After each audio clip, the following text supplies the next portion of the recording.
I think I have to do more than just bluff.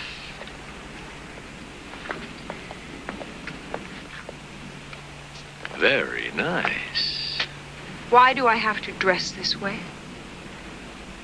2 reasons. 1, because I like women in bikinis. And 2, I feel safer when I know there's no place for them to hide any weapons. See? Even gay guys love to see women in bikinis. Welcome back to the channel, everyone. I'm Saladino.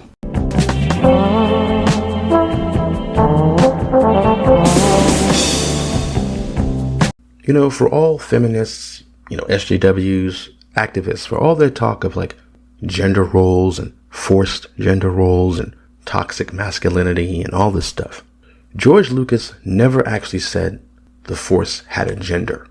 But one of the first things Kathleen Kennedy did when Disney inexplicably put her in charge of the Star Wars franchise, the first thing she did, or one of the first things she did, was announce that the Force is female. Part of me is starting to wonder if the sudden influx of trans women in women's sports isn't just this reaction to feminists taking over geek hobbies. Are these just men who got so triggered and traumatized over how insane it is to put women who couldn't care less about male hobbies or what men like about them in charge of male entertainment? Suddenly, these men decided, okay, if that's how things are going to be, I'm just going to become a woman, right? It's no accident to me that Spider-Man 2 is as bad as it is once you learn that it's mainly written by women and that their decisions were propped up by men, so-called men, who were more interested in the heroes' girlfriends than the heroes themselves.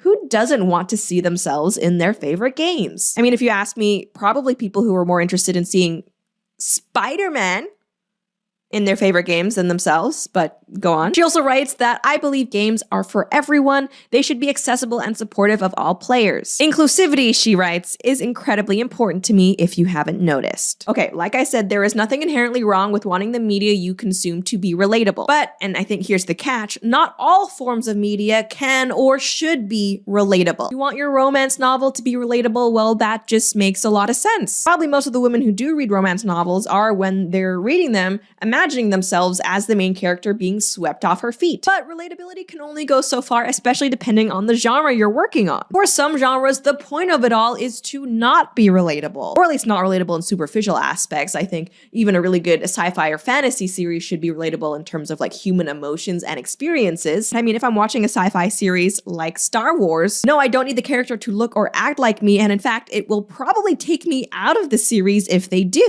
Hey, she cooking, y'all. One of the main reasons why the mainstream media loves Spider-Man 2 so much is because they don't actually like superheroes. Despite how popular superheroes became in the media, I don't think they're as popular as they used to be, but despite how popular superheroes have become, they don't actually take superhero themes, superhero tropes seriously. So a game that spends a large chunk of its time constantly sort of digressing and diverting from actual swinging around the city, beating up bad guys is something that they love. To them, it means more to gaming to have a superhero game feature, MJ stealth missions where the female character who doesn't actually have superpowers is actually the most powerful person in the game. It's like the creative director was saying. He didn't want to make a superhero game. He didn't want to make the Spider-Man game if he couldn't have long, boring sequences of Peter and Harry riding around on bicycles. The mission he loves the most is the Haley mission where she's going around town spray painting cringe on walls, the deaf girl, and they have her thinking in emojis instead of having actual thoughts. This is the stuff that they care about. They only use superhero entertainment as a vehicle to push their agenda. He even said it. Kyle did a whole compilation of his stream where he watched a bunch of interviews with this creative director. And the guy was constantly talking about how important the MJ missions were, how important the Haley missions were, how important the gay guy missions were, all this stuff. You look at his body language, it reminded me of it kind of reminds me of like the Bud Light VP. Watching that dude's like body language when he was talking about different things. Like he would hand wave the superhero stuff. Oh, of course, yeah, the superhero stuff, that's important. But what I really wanted to, that was like that Bud Light VP. I don't forget her name. Alyssa Henshire. I don't know that mouth do girl. Her. Think some of your values, and what were some of those aha moments that made you think like, okay, I think I can change the narrative a little bit? Oh my gosh. Well, I think I've only started doing it in my 30s, to be totally honest. I'm 39. It's probably taken me a decade to figure this out. I'm still unraveling it, like the who and the why. Yeah. But I have this amazing professional coach, and she said this thing to me, and she said, the number one indicator of your professional choices is your parents. And the number one indicator of your success in those choices is your choice of partner. And she said, for instance, and this is just a slight anecdote, but I think it's fascinating. So as she's talking about her professional coach. It's someone she pays to tell her what to think, what beliefs to have, what is right, what is wrong. She's looking off camera to remember exactly what her professional coach, technically we should all call her handler, has told her. My professional coach, her mother was a woman who always struggled with mental illness, grew up kind of in the 80s in the UK. Her dad was an African immigrant, both incredibly smart, but both had a ton of trouble ever realizing their potential because of mental illness and inveterate racism. And she was like, my whole life is devoted. But you see how animated she is talking about her handler as if her handler is her. She has adopted her handler's persona as her own. So the beliefs of the handler, the wants of the handler, the history of the handler have now become hers. Her Southern upbringing, God-fearing Bible Belt of America has been washed out by her handler. Her body says, this is my new narrative, my new personality. She made selling beer about changing people as opposed to just, hey, enjoy this swill and drink responsibly. So when I say women shouldn't be writing entertainment for men, this is what I mean. It's really not about them being women. It's just about hiring women who lead with their gender. They claim to be, they don't want to be seen as just women. They want to be like non-binary, allegedly, right? Even if they're not saying they're non-binary, they want you to just ignore gender when you're talking and looking at them, right? But everything that they do is through the lens of gender. How they see men and how they see men relating to their hobbies and interests, all of that is inherently toxic simply because men are inherently toxic to them. They want to change behaviors and essentially rub men's noses in their agenda. Because, there's something very resentful about feminists and how they go about things. It's not enough to just say, we're going to make a cool black character or we're going to insist that Miles be a part of our Spider-Man game. We're going to call him Miles. We're going to make him better than Peter. That's where they always push it further than they need to. You don't have to dump on the original character to get Miles over or to get MJ some shine. But they do that because they really want to show you that they're tearing down your heroes. They're trying to take something from you. They do it with uglifying women. They know men like sexy women in the media. They know that men like strong, cool action heroes. They know that men can relate to rescuing the damsel in distress. And none of these things are a problem for average people playing video games, watching TV, reading comic books. But all of these things have become demonized over the years because feminists want to tear all of that down from men. They want to take things from men and they don't want to do their own thing. Partly because they know it's not going to be successful, but also because they are trying to infect what men like. They love invading men's spaces. Women writers working with superheroes are constantly doing things where they compare real life issues for women to chastising superheroes in fiction for what they're doing. They equate like Spider-Man flying and swinging through the city as just this fun joyride. They don't look at him as actually risking his life, putting his life on the line. They see Spider-Man as simply an extension of what fans love about Spider-Man, that he looks cool, he's funny, he's relatable, he can beat up the bad guys, he's got these cool powers, he's got this cool look, whatever. And they have their character, they have like MJ, treat Spider-Man like he's ignoring things that MJ in the comic books would never attack Peter for. It doesn't make sense for her, knowing that he's Spider-Man and everything he goes through as Spider-Man, to be screaming about paying his mortgage. Aunt May's house should already be paid off. I don't know what that's all about, but it's just stupid. Like this stuff about, I work at a job I hate just to keep you happy. If Spider-Man needs to make money, he can go make money.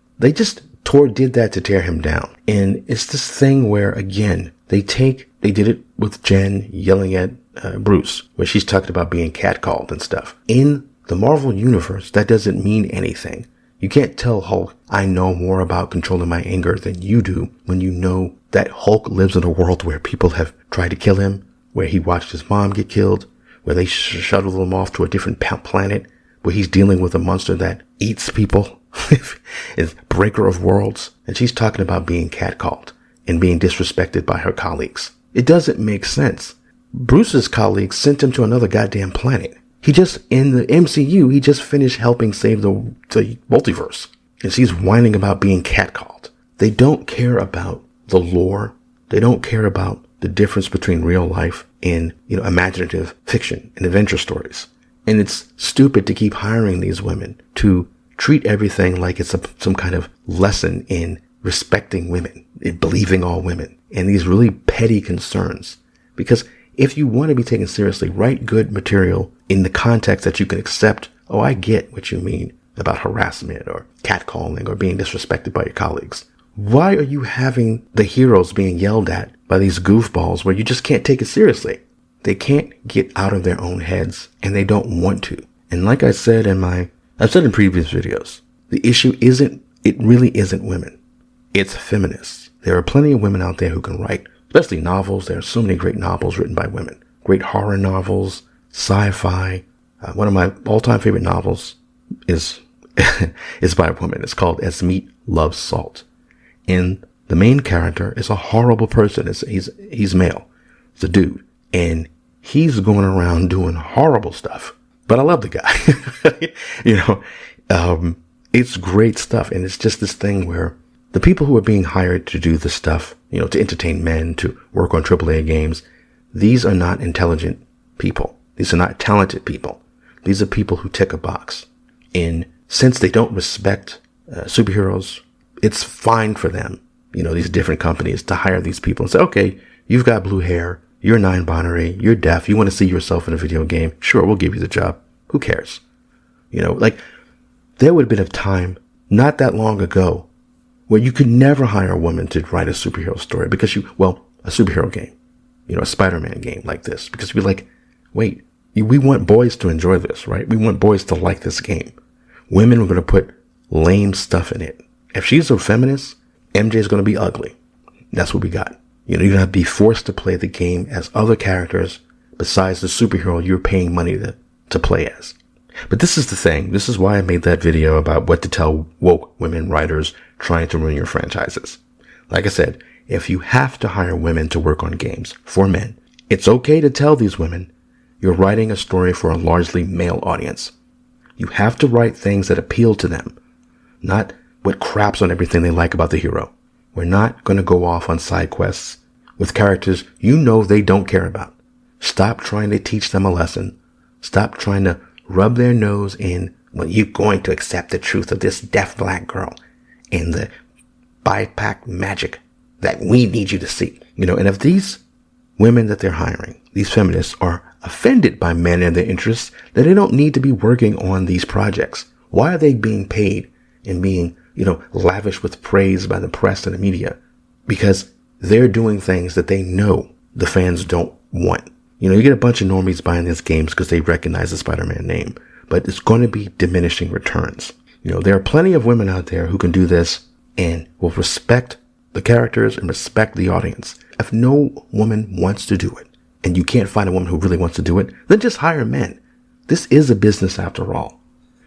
Women don't need to break the glass ceiling in a house that they haven't even been invited to. These are male entertainments. I keep saying this. Gaming, AAA gaming, superheroes are male hobbies. When women come to it, they don't come to it demanding that things be changed for them.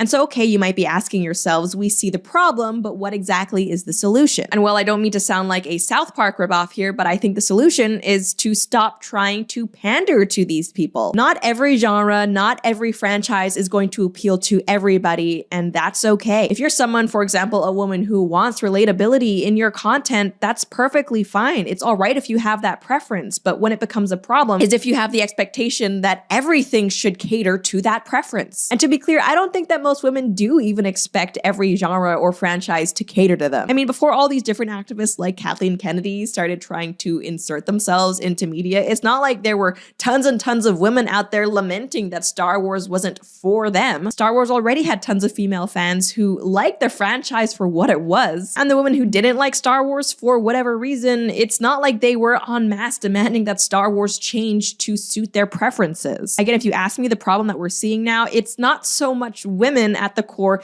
it's these self-entitled narcissists. Again, the problem, if you ask me, isn't so much women, but rather these immature narcissists who not only demand this representation and relatability, but also do it in such a narrow and lazy way that it also hurts the overall story.